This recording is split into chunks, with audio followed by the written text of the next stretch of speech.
China libra una guerra invisible que no necesita armas, sino mentes. Busca manipular sociedades, influir en gobiernos e incluso sembrar caos en países rivales. Su estrategia no tiene restricciones, desde armas nucleares hasta aplicaciones celulares. Vemos cómo nos influencia. Donald Trump sorprendió al anunciar que permitiría la entrada de 600.000 estudiantes chinos a universidades de Estados Unidos.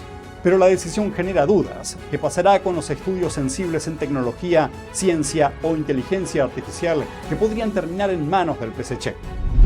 Y Beijing encendió la alarma roja por lluvias torrenciales que amenazan con inundaciones y deslizamientos de tierra en la capital china. Según las estimaciones, las calles podrían convertirse en ríos en los próximos días o incluso horas. Bienvenidos a China en Foco. Mi nombre es Julián Bertone. Séanme sinceros. ¿Alguna vez llegaron a pensar que el ascenso de China al puesto de primera potencia mundial era o es prácticamente inevitable y que su creciente poderío económico y militar, junto con la voluntad inquebrantable del país, le garantiza el cumplimiento de todas sus metas? Si la respuesta es sí, déjenme decirles que a lo mejor perdieron una guerra muy particular, una guerra que se juega sin balas, una guerra donde nuestras mentes y lo que pensamos son los principales objetivos. Se la conoce como guerra cognitiva o psicológica y forma parte de la llamada guerra sin restricciones que el Partido Comunista emprende contra todo el mundo, tanto en Occidente como en Oriente. Les garantizo que después de enterarse de las cosas que les voy a contar, ya no van a volver a pensar que China, en el otro lado del mundo, es un país que no tiene nada que ver con ustedes, ni con sus intereses, ni con sus familias, ni con nada de su día a día y por lo tanto no puede afectarlos en absoluto. Van a ver que a lo mejor es todo lo contrario. Así que entremos en materia. Un informe reciente del Instituto Hudson, en el que se analizan nada más y nada menos que las estrategias de armas nucleares del Partido Comunista Chino o PSC, afirma que muchos textos militares chinos sobre guerra psicológica se refieren específicamente a tecnologías y métodos para manipular o controlar las funciones mentales del adversario. Y en este juego mental, el poderío del ejército chino, su alcance y el desarrollo de su arsenal nuclear dan al régimen chino más opciones para imponer sus exigencias y narrativas a otros países. Probablemente el régimen chino sepa que no podría ganar una guerra nuclear frente a Estados Unidos, su principal adversario, en caso de que se produzca. Pero un aumento de su arsenal nuclear igual le sirve para crear efectos políticos y psicológicos que conduzcan a efectos estratégicos y militares de enorme importancia, como por ejemplo llegar a someter a un adversario y ganar sin siquiera luchar. Además, el informe del Instituto Hudson afirma que la doctrina nuclear y el enfoque de la guerra nuclear de China son notoriamente opacos y deliberadamente ambiguos, lo que también le da espacio para generar incertidumbre y confusión. Dos cosas que degradan el orden basado en normas compartidas por la mayoría de los países democráticos del mundo libre. Pero en esta guerra sin restricciones, la política del PSC es utilizar todo lo que sirva, no solo las armas, para degradar y destruir a sus rivales, que pueden ser desde individuos particulares hasta sociedades enteras o países. Por ejemplo, en los últimos años, algunas de las protestas ocurridas en la sociedad estadounidense mostraron indicios de participación encubierta del Partido Comunista Chino. Grupos radicales aprovecharon estas situaciones para incitar la violencia y promover la anarquía en ciertas regiones, alterando el orden social. De esta forma, si el PSC lanza una guerra total contra Estados Unidos, probablemente intentaría explotar facciones extremistas violentas dentro del país. Y bajo el disfraz de protestas, el régimen chino podría fomentar divisiones sociales más profundas, mientras emplea agitadores contratados para realizar asaltos, vandalismos y saqueos con el fin de sembrar miedo, desestabilizar comunidades y provocar caos a nivel nacional. Algo así pasó en noviembre de 2023, durante la visita del líder del PSC Xi Jinping a San Francisco.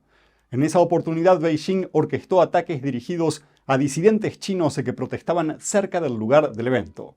Estas acciones fueron organizadas y premeditadas con el objetivo de provocar enfrentamientos e intimidar a activistas pro democracia en un país libre.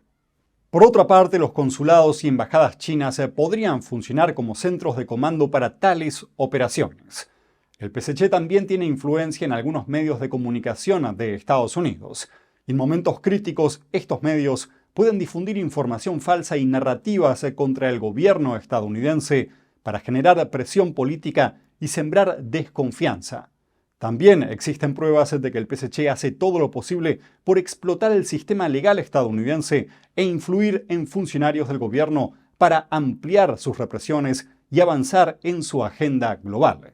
Y eso que no estamos tocando la guerra biológica y de narcóticos, donde el COVID-19 y el fentanilo son los principales exponentes. Y ustedes ya saben la magnitud de los daños que esto puede causar, ya no a un país, sino a todo el mundo.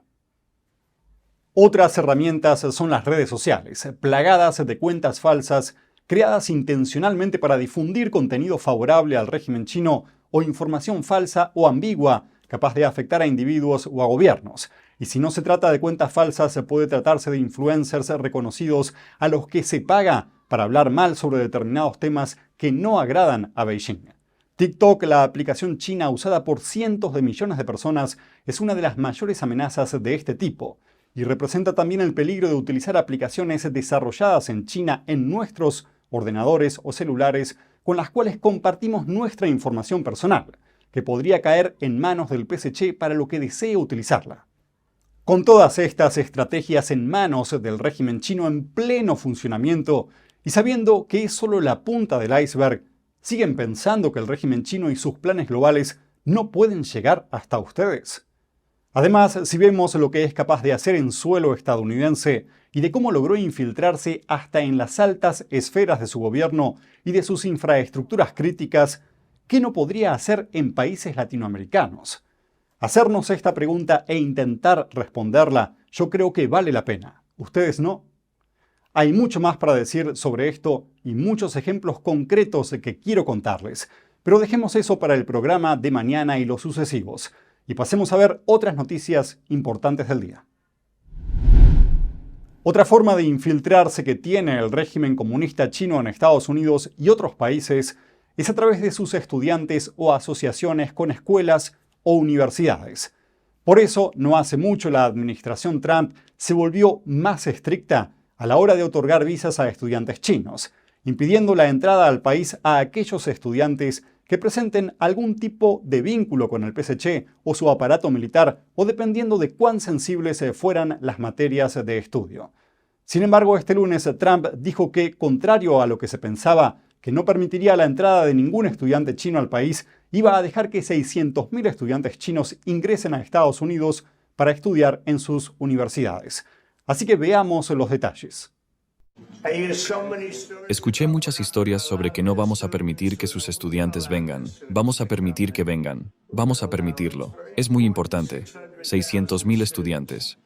Pero a pesar de estas declaraciones, el presidente no aclaró algunos detalles importantes a tener en cuenta que justamente tienen que ver con las áreas de estudio y los vínculos formales de los estudiantes con el régimen chino. Por ejemplo, los estudios en tecnología, ciencia o inteligencia artificial se volvieron sensibles ante la posibilidad de que investigadores, profesores o incluso estudiantes chinos puedan transferir estos conocimientos o desarrollos al PSC. En mayo, Estados Unidos anunció planes para revocar agresivamente visas de ciudadanos chinos que trabajen en estas áreas de estudio delicadas. Actualmente, aproximadamente 270.000 estudiantes chinos están matriculados en universidades de todo Estados Unidos y la nueva oferta de Trump duplicaría esa cantidad.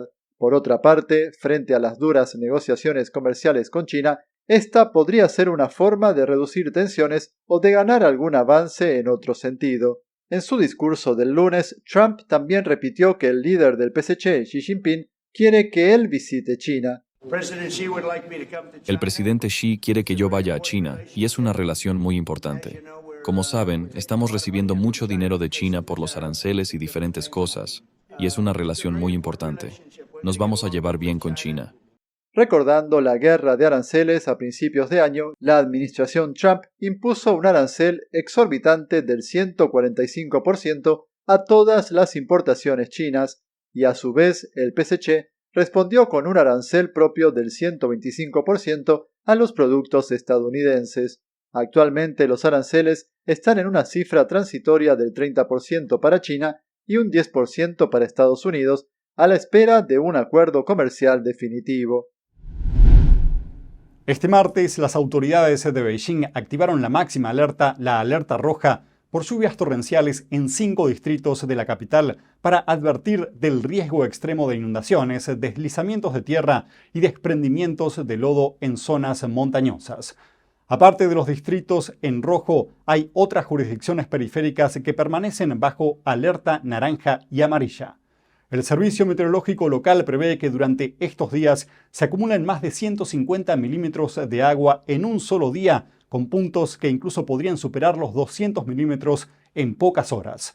Las autoridades advirtieron a los ciudadanos que no salgan de sus casas, excepto por motivos imprescindibles, y aconsejaron evitar parques, montañas, ríos y zonas bajas propensas a inundaciones. Para toda la región de Beijing, Tianjin y Hebei, más de 200.000 kilómetros cuadrados, se activó una respuesta de emergencia y se prepararon equipos para coordinar labores preventivas y de socorro. Las lluvias extremas registradas a finales de julio solo en los distritos montañosos de Beijing dejaron al menos 44 muertos y 9 desaparecidos, según los datos oficiales, en las peores inundaciones en años recientes. Sin embargo, en estos casos de catástrofes, el régimen chino tiene antecedentes conocidos de esconder el número real de víctimas, así que la cifra real podría ser mucho mayor. Las recientes temporadas estivales produjeron catástrofes meteorológicas en gran parte del país. Esto vale tanto para las inundaciones en el sur, que sumergieron ciudades enteras y grandes extensiones de tierras de cultivo, como para las prolongadas olas de calor y sequías en el norte. Enfóquese en la belleza, muestre la naturaleza, comparta la bondad, sienta la rectitud. 2025, el 5º concurso internacional de fotografía de NTD. Capture los momentos más hermosos a través de su arte. Sus obras se exhibirán en galerías y en múltiples plataformas en línea, para que el público las admire y las coleccione. Visite foto.ntdtv.com. Cada día trabajamos para traerles noticias reales sobre China y su impacto en el mundo. Historias que muchos prefieren no contar. Si valoran este contenido, ahora pueden apoyarlo a través de Patreon. Hagan clic en Súmate, inicien sesión con Google, Apple, Facebook o su cuenta de Patreon y con una contribución recibirán acceso anticipado a nuestros videos y notificaciones personalizadas directamente de nosotros. Gracias por estar ahí. Su apoyo fortalece este esfuerzo por informar con libertad. Y eso es todo por hoy en China en Foco. Muchas gracias por acompañarnos y nos vemos mañana.